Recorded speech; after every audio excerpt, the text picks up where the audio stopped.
Hello everybody, Scout Crafty here again. It's Wednesday, midweek Wednesday. Hope you're having a great week so far.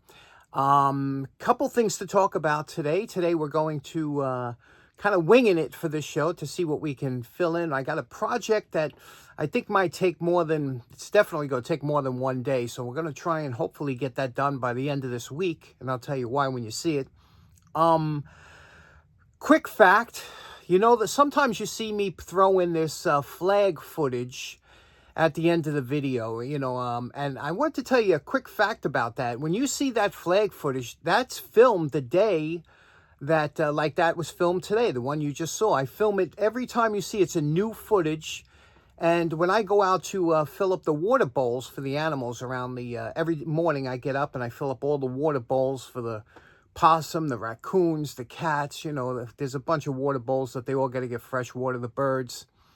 And when I go out, I always look at the flag, and if there's an interesting background, like some nice white puffy clouds, which I love so much, then I quick, get my phone and I film it, and I just love that. I'm telling you, that flagpole is one of my favorite things I've ever done.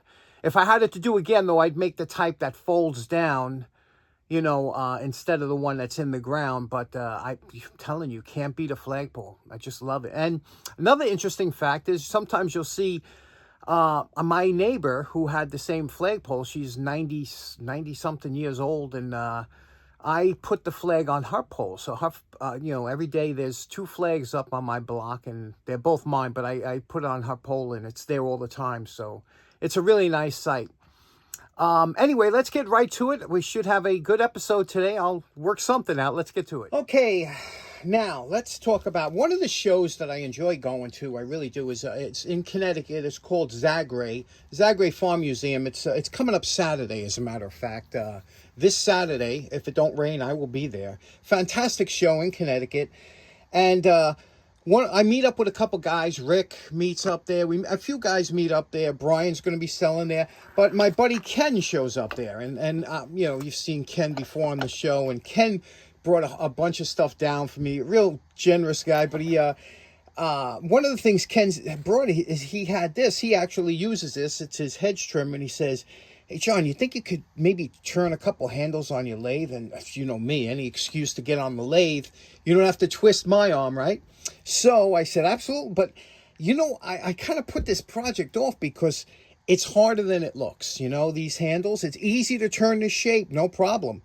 But the problem is, I'll get to it when we take it apart. But these actually, he uses these, okay? He uses them, and if you've ever used these before, they work fantastic. They're probably the best ones. That's why you see these so often. But they did make a whole bunch of different types. They were always trying to reinvent the wheel when it came to hedge trimmers. Let me show you some of the interesting ones they had from days gone by. Now, because I've been cutting the hedges around my house since I'm a teenager, I always found these to be somewhat interesting. Here is a very nice, interesting pair I picked up. And you can see here, all these are all made by James Forge, but they're all metal. You see here? And you see how that works. These are really nice, aren't they? Bought these with the plans to restore them. Next up, we have, look at this. This was a really cool, because that's like a miniature pair. It was like a salesman sample. Real small pair compared to, look at them, So I don't know what they were. I just thought they were really interesting. Picked these up. Then here's another one. I restored one of these here. Now, this is made by, see here, you see that Wiss brand? And that's a really nice pair here. I did a restoration on these. Very comfortable, the quality on these, it just feels amazing, in the hand. And these come out really nice, restored. Like I said, I did them. Then they had the interesting, unusual ones. Like, look at this one here. I bought that one because I just find these crazy ones interesting. Look at that. Now, you would say, wow, that probably works good. It doesn't. These all stink.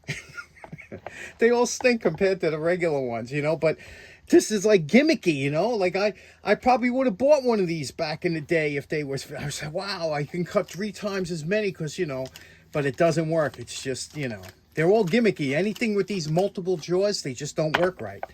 That's interesting. Then there were these type, and I have a few pair of these. I'll be honest with you, when I first saw these, again, I didn't know. One guy brought them down for show and tell at the tool show. He says, you know what this is? So, and then I said, oh, yeah, it's probably a hedge trimmer. You can see here, it's got a blade that slides along a track. So the idea is if you put this up to the hedges and you cut them, you know what I mean? And you say, wow, that's pretty interesting, right? You just pull this back and forth. It's cuts on both strokes. You see it's sharpened on both. So all you have to do is keep this going back and forth and move it up and down. Doesn't work. Again, gimmicky.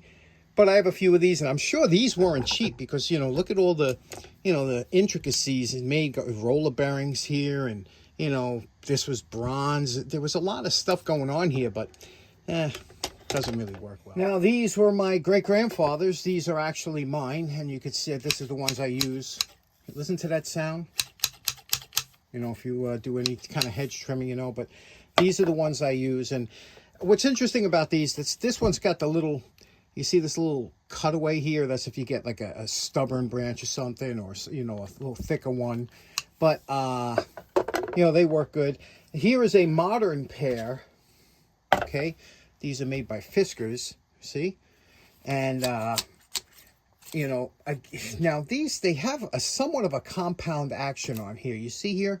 You got to open it. You don't get the same action on these as opening and closing, but these are very popular, called a power lever. You see here, because of, again, the compound action. It's not the same as this one.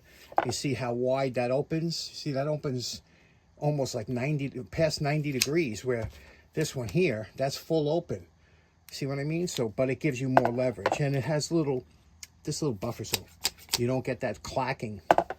And again, modern foam handles. Now, getting back to Ken's pair, these are indeed made by Lakeside. Can you see that? It says Lakeside, and they're good. And now, I was telling you about the patina on here. Now, if you were going to take these as a pair of display or something like that, I would make them all like I did with my other one, polish them out. But when you're going to use these for every day, just leave this coating on here because it won't rust outside. The only thing is that now we're going to take these handles off here. I've never seen ones with nuts and bolts on the bottom. I've never seen that before. So this is that's why I want to take it apart before we figure out what we're going to do. Let's do that. Okay, we have these apart now. You can see why I've been procrastinating so much on doing this job. It's not an easy fix by any means because well, first of all, have you ever seen handles like this before? Look at that. It's like it's drilled. And now, I don't even know if this is... To tell you the truth, I wouldn't be surprised if somebody adapted this or whatever. Maybe these holes I have to check. Well, you think these holes were drilled by somebody? Does this look like it was done by Lakeside? Or like by somebody fixing it because the handles were getting loose? I've never seen a pair of these with a bolt coming out of the bottom. So, I don't know. I know you guys have your own opinion. We don't know. But a lot of times these are just pressed into the wood, but maybe it loosened up over time. I don't know. So, here's the problem. If I was to take a piece of wood and turn it down on a lathe like this, drilling a hole through the center is always a pain. You got to drill it from both ends. And the other thing is, you see here, you don't want this huge hole to have to fill in with something. It's kind of difficult. So I was thinking of doing it 2 pieces of wood, carving out this area. This thing really shocks me. I don't know what this is. I'm going to try and see if we can't do this our own way. Now, to get these ferrules off, it's actually harder than it looks because they peen it in there. You see there's a peen on each side, and that dimple holds this on tight. And you see, trying to get this off, you're dragging it across the wood. It's hardwood, so what you have to do is put this in a vise, use a type of a punch or chisel, and just whack it around until it falls off. Then I was looking at this, the punch that I used, and this was an old file that somebody ground down, and then I polished it out and stuff. But isn't that a nice little tool? Again, homemade. We love it. Now, this is why this is a difficult job for me, because now I look at this, obviously, like I said, doing the outside's no problem, but look at here. How do you get that form? Now, sometimes what the old blacksmiths would do is they'd heat up the item and they'd press fit it. The heat would kind of burn itself in. That wasn't done here. That would have been all charred inside it. It's not. There was some kind of forming tool or, you know, and it wasn't drilled on each side because then this would be round. I don't know how they did that, you know. How would you do it? I know you're probably thinking the same way I am. How would you approach this? So, let me show you what I'm gonna try and do. Now, Ken gave me a whole hunk of oak to use, but oak is it's a rough wood to work with, and this one here is already pre-turned. It's a hardwood here. You could see it's a hardwood. What this was used for, I found this on one of my finds, was a one of those things that hold the big umbrellas. You know, I took this thinking maybe I could use it. So if I can cut a couple pieces of this unknown wood, and maybe we could put this, you know, try and cut it into length and see what we can do.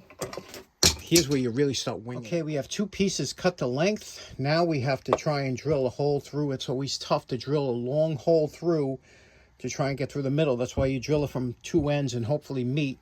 The hole is a little bit oversized on these. It looks like 5/16 of an inch because you got to pass through this part here. So let's see what we can do. Drill bits come in different lengths, and you know, the regular drill bit is about this long. It's called a jobber, which is basically, that's a standard drill bit. They have short drill bits like this called stubby drill bits, and this one here, the longer ones, are called aircraft drill bits. I don't know why, but this here is what we're going to use, a longer drill bit. We'll start off with a smaller hole, and then we'll enlarge it. Now, to stop me from wandering, I'm using the drill press and pecking technique. After we drilled out as much as we could with the smaller bits, we'll go to a long. These are like electrician bits, but this one's a brad point. And we'll just go in here and try and see if we can kind of meet up in the middle. But I'll tell you right now, these are inexpensive drill bits. I bought them just because of an emergency. So they're really no good, but they're okay for enlarging holes. So that's why you start with a smaller bit. And we'll try it with this one. Now that we have a hole, you see that running through the center all the way through. Now what we can do is put this in the lathe, get the shape of the handle. And the reason you don't want to start drilling these too big is because we could put it between centers on the lathe and get that contour that we want of the handles. Let's do that. Now, the reason we kept the hole small is so we could turn it between centers like we're doing here, as you could see. So now we're going to turn this down. First, we're going to mark off. We're going to take the originals, put it up next to it. We're going to mark off where that ferrule will come up to on top there, that cap, and we'll mark that off, and then we'll just turn it down to size. We'll be using the outside calipers to take dimensions of the original and transfer it to this one.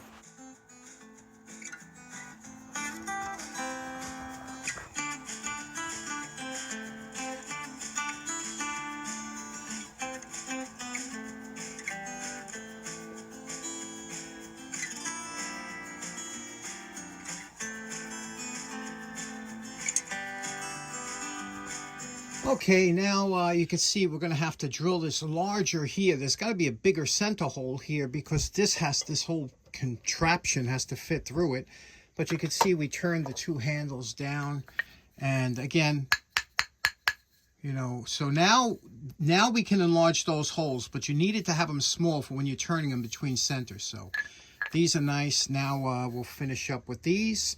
We have the caps that'll fit over nicely and snug onto here. Everything's looking good.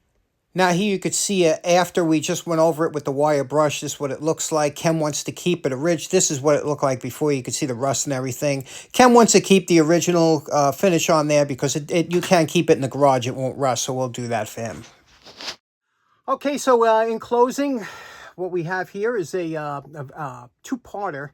I will be finished with it on next episode, but I apologize I couldn't get it done. It's just a lot of work to get that fitted, and it's really got to be fitted. And I am going to use the torch method where I heat it up and try and burn it in. And then, you know, it's strange. I've never seen anything like that. It would be so much easier if it was a straight shaft or something. But having that rectangular shaft going around hole, then you have to kind of figure a way to grind it out. What would you think about that? Think about how you would accomplish this job. And next episode, it'll be finished, and then we'll hit something else. So anyway, thanks so much for tuning in. Hope you have a great day. Take care now. Bye-bye.